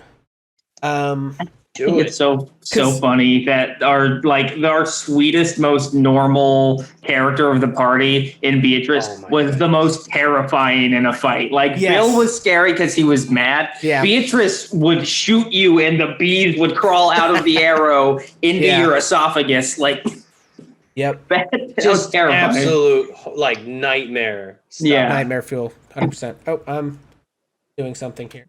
Oh. Okay. So I need to slightly move this because you can't quite see. Let's see. Map. I don't need the cams. I need the map. Nope, I don't need the template. Sorry, stand by for 1 second, folk. I may actually cut this out. Yeah, okay. I want to just give you a little bit of... Okay, and we're back. So, I kind of want to like go through and just show you like my literal actual notes a little bit. I'm going to try not to zero in on anything like that's too spoilery, but like, so I've got a section with each character, here, and I've got like questions that we asked. So as we were going through session 0, I asked people like, why are you particularly in Waterdeep? Why is your character an adventurer? Do you have any prior history with other members of the party? And then, I've got just like sections for each character. These did not start this big, right? These started as like 1 or 2 or 3 bullet points, and they just went on as the campaign went on. You can see I've made notes about like the downtime stuff that people did, and like what they got from that. You can see contacts and things, vignettes, all kinds of different stuff. And like these are just literally my actual notes. When I was running, I would have this up in one screen, and I would have the module up in another screen, and we would just kind of go through, like each. So here's my section, big secrets that I talked about, right? Mel is friends with Bonnie, who is a doppelganger. Mel is a changeling, right? Beppis was kidnapped by the Xanathars Guild. This didn't really pop up much. We ended up having to kind of drop this subplot for time, but Redbeard has an enemy, and then Redbeard has discovered the thing about the Castle Lanters, which we really didn't get to bring in much. I kind of shoehorned them into the end just due to timing, right? Owes to Maloon Wardragon. Also, Maloon Wardragon is a secret agent for the Xanathars Guild because an intellect devourer ate his brain. What? Yeah. Hey, surprise, surprise. Oh my gosh. This adventure. I owed money to. You owed money to the Xanathars Guild.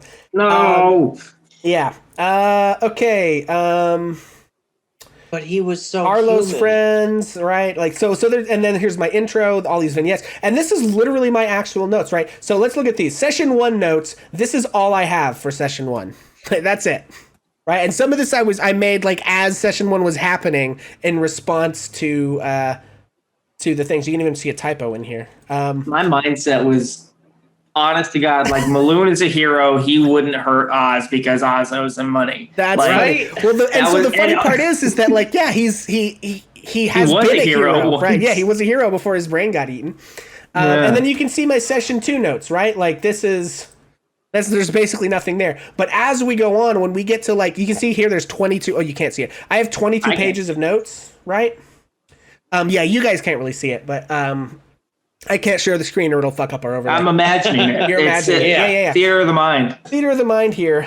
But yeah, you can see session 8 has like 9 times as much stuff as session 1 did, right? And by the time I get to like the very last bit, I have the whole cutscene for scripted out where Beppis gets like, taken basically. And then the whole last combat is probably the longest thing I have, right? I have what I've got at the ruined tower and like inside the vault and stuff. Like all of that was much more scripted because I needed it to be, because we had to get through what we had to get to, and that was the last chance we were ever going to have to do it before your work schedule changed. But yeah, that's like really legitimately it. I may make a copy of this. If you want, in the comments, let us know. I may make a copy of this and make it publicly available with some redaction for the purpose of possible future secrets. But yeah, like that's literally what I was working with, right? And then another thing I kind of want to talk about is like the adventure itself and where we deviated from it. And I think we can maybe just pop back over to the RP screen for this. So here, like I talked about before, my original intention, I had seeded ties into each of the villains into people's side plots. And if we had had the time to just go on indefinitely, my plan was to kind of like weave each of the main villains of the possible campaign in through people's different backstories and resolve it, kind of one at a time, right? We ended up not having time to do all the things I wanted to. So we basically went through chapters 1 through 3 for the most part, exactly as depicted in the adventure primarily. A lot of the stuff that happened during downtime was just stuff that I did, in that first session of downtime where they had the heist. That was me just riffing off of what was already there and what they told me they wanted to do before I kicked in with the fireball session, right? But up to that point, we pretty much ran everything, the way it was flat out in the adventure. So there was very little up to that point that like deviated a lot, right? And then from probably long about I think long about the time you were chasing Nim. The was it Nim or Gizmo? Long about the time you were chasing Gizmo. That's where I really started to deviate heavily from the original source material, right? And I remember you talking about that a little bit after the fact, in that the module itself gives almost no characterization to the Nimblewrights. Yeah. Which seems odd given how thorough Waterdeep Dragon Heist is as a module, that they would have such a sort of unique character and then just sort of use them as a token like that. Yeah, do nothing. And you pretty much 100% of what happened with that character was just you, Pixl, developing that independently based on what we at the table needed to happen. Yeah, so let's talk. I actually do want to talk about that. Let's go to Nim's secret. I'm just going to take you in and show you what the module says. And then we'll talk about what I did with it, right? Because I kind of want to show you a little bit of how I thought and approached about some certain things. So the module says characters who question Jezrin Hornraven, who was one of the eyewitnesses. I can't remember who questioned them when the fireball popped off. Can get a description of the creature that set off the fireball. It bears a striking similarity to the automatons that sometimes march in the Day of Wonders parade, as anyone who has lived in Waterdeep during the fall season knows, right? So I think a couple of characters had seen that before. Because the Day of Wonders parade is sponsored by the local Temple of Gond, characters might want to visit the temple. And so there's the House of Inspired Hands, the Temple of Gond, which they went to. The creature atop the temple is a Nimblewright. Nim was given to the temple as a gift from a visiting Lantanese wizard and has been crafting his own inventions on the sly. One of those inventions was the Nimblewright that detonated the fireball. Another less dangerous invention, a mechanical sparrow, is on an accidental collision course with the party. Inside the temple, it tells you like some different stuff that'll be in there. It gives you this priest, Valletta, who's a dragonborn. And, you know, it runs through the meeting with Nim, right? So it says Nim understands common but can't speak, has developed a simple sign language that Valletta and other members of the temple staff understand. After the incident with the bird, Nim hides amid the clutter in its lair. It emerges if the characters find their way inside or coaxing it, unlocking the door. If the characters ask about the other Nimblewright, Nim admits it through gesturing to Valletta that it built the other Nimblewright to ease its loneliness, but then its creation fled in terror and confusion a month ago. Nim hasn't seen it since. In the light of the revelation, Valletta angrily orders acolytes to remove Nim's tools and unfinished inventions from the attic. Forces Nim to look on, and that you might be able to get this Nimblewright detector from Nim, right? So that actually is a relatively interesting, fleshed out situation, right? You have this Nim that like exists and is the only thing of its kind of that's sentient in the way that it is, and it tries to create something to be a companion for itself, but then it kind of messes that up and the thing flees, right? So that all I took from the adventure.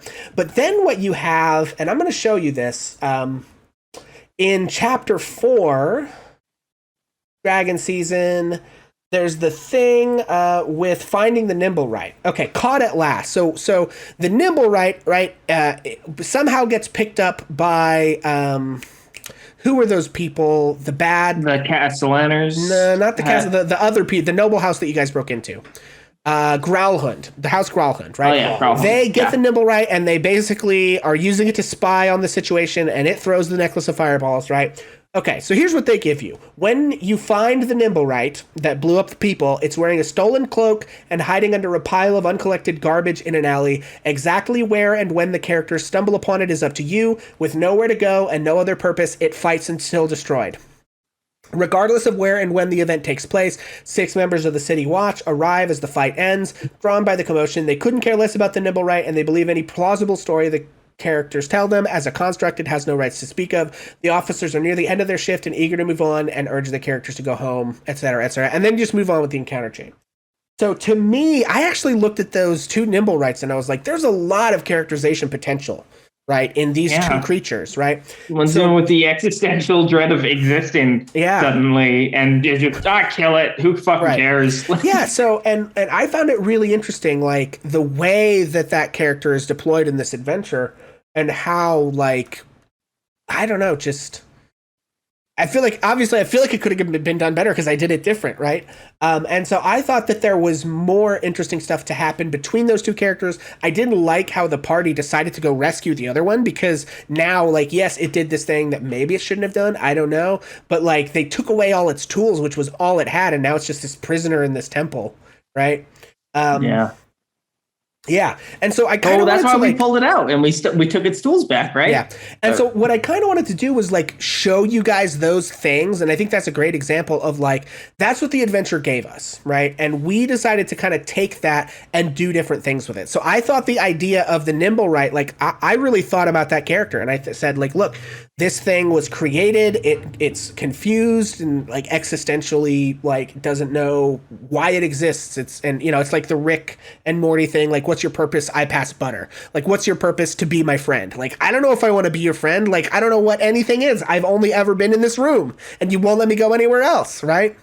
And so it gets out into the world and of course when it encounters the world is dismissive and cruel, in the same way that it's getting pushed around by the character by the thugs that the party comes across, right? When the thugs are messing with it, when the party comes across it, that's exactly what happened to it before, in my view, right? It went out of the world and like kids pointed and like, oh, what is that? But eventually like people were messing with it and like either didn't trust it or were trying to get something out of it, whatever, blah, blah, blah, right? And then the Growlhunds come up and they're like, oh, you poor thing, let me take care of you. But at the same time, I'm going to mold you into something that does what I want you to do, right? And the characters have an opportunity to like break that cycle and to show this creature other things can be kind to you that aren't trying to use you to get what they want, right? And I thought that was like a really cool thing we could bring to this adventure that just takes like what they gave us and throws it out the window and says like, well, no, thank you. I'm sorry, right? I'm not interested in that. But I would love to tell a story about this creature that has an opportunity to learn about the world and finds out that it can be very cruel and that sometimes people can be nice to you, but it happens across the wrong people, right? And it does something truly terrible. It kills a bunch of people, right? But that the party can look at and give the opportunity to say like, it puts that moral quandary in front of the party, right? Like this thing killed, 12 people, 3 or 4 or 5 people, whatever it was, right? In the street, injures a bunch more, blows up a bunch of businesses. But it's doing so like it's completely ignorant. It's basically a child, even though it has much more power than a child would have. Yeah, well, it's like someone if someone gave a hand grenade to a 6-year-old and was like, throw this into that crowd of people. Yeah. You're not going to blame the 6-year-old. The 6-year-old doesn't know what he's doing. Yeah, you're going to blame the person who gave them the grenade. Exactly. Or even if you don't tell it specifically to throw it into that crowd of people, if you give a 6-year-old a grenade, just in the way that 6-year-olds like to mess with things, they're going to eventually blow shit up, right? So yeah, I thought that was a much more interesting thing to do in terms of the story, and much more interesting problem to approach my party with than simply saying like, oh hey, this thing, it has no rights. It fights you until it dies, and you leave it in the garbage pile. It's almost metaphorical how I think Wizards of the Coast left that in the garbage pile, and it's a really excellent opportunity for character, right? And so there were other things kind of like that. I'd like to point out that this is a prime example of, and I hope I'm saying this right, verisimilitude, which is a stupid word that basically means believability. Believability of an imaginary situation. Right. And it is so important to D&D, in my mind, that you create this, that you create the believability for your players, and that the players are allowed to add believability to your world, because that is what improves roleplay. People are people. They react as people, and they will react as people through their characters. It doesn't matter if their character is a turtle barbarian. They will react as themselves, pretending to be a turtle barbarian. And so they need things to react to, and they need reasons for things. Yeah. And what Pixl did by taking this Literal flimsy- throwaway character. Yeah, an actual character that was designed to be just Thrown in the literal immediately garbage. discarded. The literal, Um, actual, in fiction garbage. And he knew that his players, and this is part of being a DM, is understanding your players and their motivations and their preferences. He knew that his players wouldn't jive with that it was too flimsy, that it didn't have that sense of believability, that realism, that cohesion within the world that we were playing in. And he decided to make that believable. He added the verisimilitude to that situation by changing things, by adding them, by adapting them. Yeah. Also, because I know certain things about some of my players, I knew specifically that story about a creature that feels out of place and like it can't connect with anything around it, and giving the players an opportunity to sort of show that the world can be kind. Was gonna kind of hit well with him. And I think that's something too, right? You never want to use like the things you know about your characters to like, or your players to like actually hurt them, the person, in a way that they would not enjoy. But sometimes you can use it to enhance the drama of the storytelling in a way that is going to be very cathartic and good for everyone. Yeah, so we've gone on for almost 2 hours here, so I think it's time to probably wrap up. I will say, if you have any other like questions or stuff you want to know, if you've watched Waterdeep Dragon Heist and seen what we did, and you have other like, hey, I noticed X, Y, or Z happened in an episode, could you explain how or why you guys did that? Anything like that, you can feel free to reach out to us in the comments here on YouTube. You can tweet at us at Ages of Ainor. I will get those messages. I don't think Beast or Jacob have any place that you guys probably can reach out to them, but if anything is relevant to those guys, or really any of the cast members that you want to know, you can filter those through me, and I will make sure to try to get them where they belong. Hop on the Discord. Hop on the Discord. I was going to say, yeah, that's a good point. That we have a Discord. We have an Ages of Ainor Discord. We're actively inviting new people who are looking for DM tables to sit down and play. We're looking for people who are willing to learn to DM with us, and we're trying to create that almost like professional home game atmosphere. So if that's a thing that you are interested in, we'll have a link to the Discord, and we'd love to see you. Yeah, and if you have enjoyed what we did and have looked at like the style that we did, we certainly want to help promote people playing games similar to how we've played. We also broadly believe that like any way that people play these games, as long as everyone is safe, is valid. So if you prefer 3.5 or something else, knock it out, and we want to try to help connect people who want to do those things. But yeah, like I said, if you have other questions, reach out to me on Twitter, join the we do have a Facebook, facebook.com/Ages of Ainor, at Ages of Ainor on Twitter, or the Discord, which you can get that link, from us in either of those other places. And then, yeah, any like final things you guys want to leave everybody with, or any last words, things that you didn't get to cover or wanted to say, now would be the time. I would like to say that I cried a lot because of this campaign, and that's a good thing. I was about to say, make your players cry. So like that's how powerful it is. Two separate players of the same game came to the same conclusion without addressing this prior to. Making your characters cry is actually a good thing because it means that they're invested. It means it that can be. I will say there are caveats to this. There are ways you could do it that would be bad. Don't focus on making your players cry. That's true. That's not the only goal. If your players cry and they cry because of something that you set up, there's a lot of caveats in this, but basically, I cried when my character Bill died. I cried while he was dying. I cried after he was negotiating the afterlife with this death character that you'll see if you watch that episode. And I cried during my cameo in the final episode, where I come back and reprise my role as Bill, to essentially say a final goodbye in character. And I bawled my eyes out rewatching the episodes, and even just sometimes when I'm at work and I think about it a little bit, a tear forms. And that to me is what is so addictive about playing Dungeons and Dragons, is knowing that your characters' stories have meaning no matter what the story is, no matter how goofy it is, no matter how serious it is.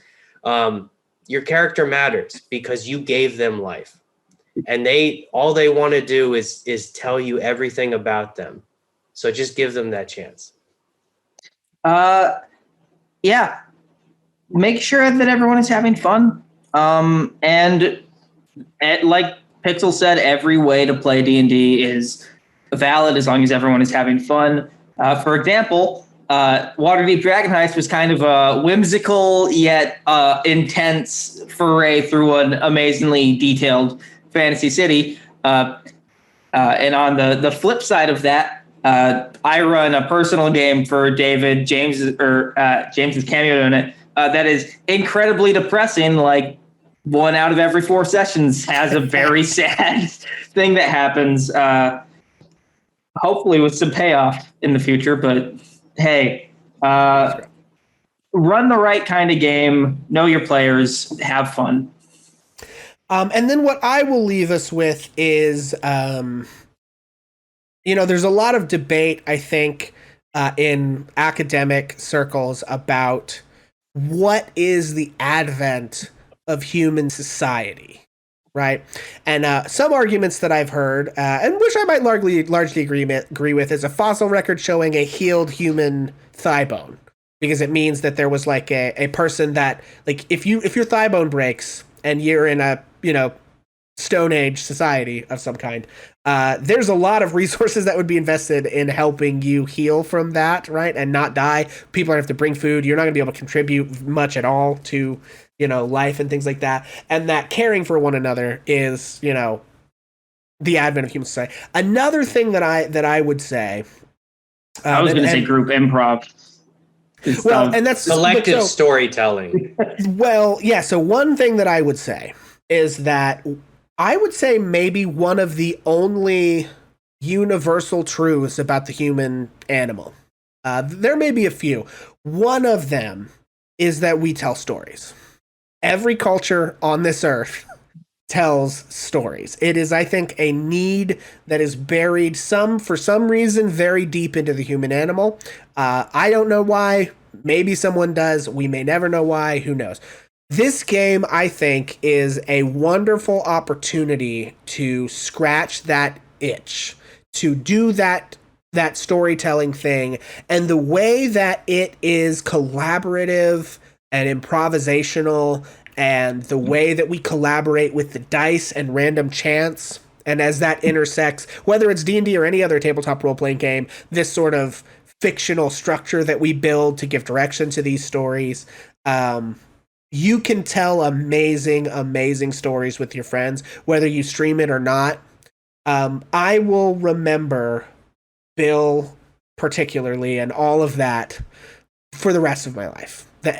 And I will remember this campaign and all of the, all of the amazing things that happened. The double changeling reveal and the intro and the get me my money and the real Ozymandias Buckshink spitting fire on the side of the yawning portal, and just like so many incredible, amazing things that happened in this campaign.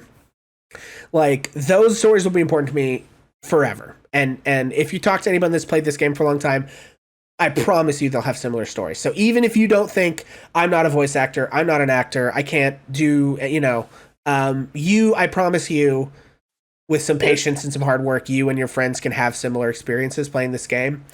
And I would encourage you to try to do that. And then I'm just incredibly proud of what we put together and the work that everyone put in and the DMing that got done and the, charactering and the RPing and all that. I'm particularly proud of that last fight. I thought that went really well. It was really a crazy effort to try to I know I'm like going into a thing here, but a crazy effort to try to juggle. And James Beast here really helped me a lot with this, to juggle the idea of like the party is the center of the nexus of causality for this event, but they're so wildly outclassed in power levels, right? But they still have the critical role in making things happen the way they did. And I think we pulled that off. So all of those things combined, like they're going to stay with me Coen forever. Brothers movie. Yeah. It's all been a Coen Brothers movie. No. They're going to stay with all of those things are going to stay with me forever. And I promise you, if you work hard and find the right group of friends to do this with, you can have similar experiences. And so, I refuse to take credit for anything that happened after Bill died. I did a lot of work to make sure that the players who continued on after my character died had support from me, both as a former player at the table and as an audience member. But it's not something that I feel like I need credit for or should have credit for, because D&D is an investment in your friends. The people at your table should matter a lot to you. And the number one rule, as Jacob already said, you need to have fun. And when you have fun, it doesn't matter if you're at the table or not. When your friends have fun, you're having fun. Yeah, so that's what I'll leave you with is one of the foundational things that we do as creatures is tell stories. These games are a very excellent way to do that with your friends, whether you record them or stream them or whatever or not. Those stories will stay with you forever. And so I would encourage you to play this game if you haven't. Keep playing it if you're already playing it. Try DMing if you haven't. And if there's any way that we can help you do that, join the Discord. Hit me up on Twitter or Facebook, and I'll be happy to share anything that I may have learned. And so, yeah, thank you guys. Thank you to Beast and Jacob for taking some time out of your day. We appreciate you, and we will catch you next time. Peace. I'll see you at my table. I'll see you at Waterdeep Dragon Heist Season 2. No, don't tell him that. I promise it's happening. No, there has been no discussion of Waterdeep Dragon Heist Season 2. Although you never know. All right, see you, everybody. Bye.